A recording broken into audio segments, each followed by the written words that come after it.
L'International Terres de l'Ebre Tournament, més conegut com a IT, va tancar la seva 18a edició amb un balanç molt positiu, consolidant-se com un dels tornejos internacionals de futbol base de referència durant el període de Setmana Santa. Un total de 164 equips van participar al torneig, disputant 388 partits repartits en 13 seus de les Terres de l'Ebre. Adrià Miró, codirector del torneig, en fa una valoració. Una valoració molt positiva d'esta 18a edició del torneig ITE.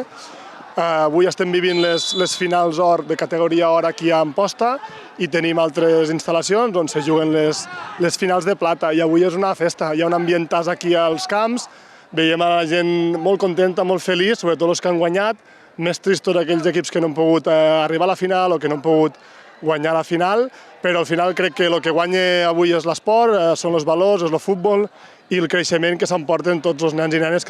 La cita va tornar a destacar pel seu caràcter internacional, fet que va permetre promocionar el territori, com explica Miró.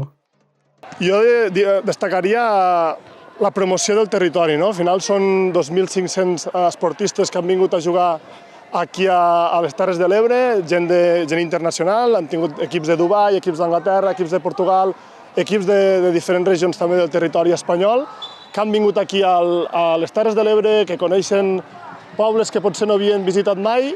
Els guanyadors de la fase or van ser en sub-16 a l'Amposta, en sub-15 al Cambrils, en sub-14 masculí a l'Amposta, en sub-14 femení al Saragossa, en sub-13 al Granada, en sub-12 masculí al Levante, en sub-12 femení al Fundació Futbol Base Reus, en sub-11 al Granada, en sub-10 a l'Amposta, en sub-9 l'Alcanar i en sub-8 al Tortosa Ebre. Raúl París, jugador del Club Futbol Amposta sub-14, que va guanyar l'ITE, parla del torneig. És una barbaritat. Guanyar l'Elche a la final, increïble.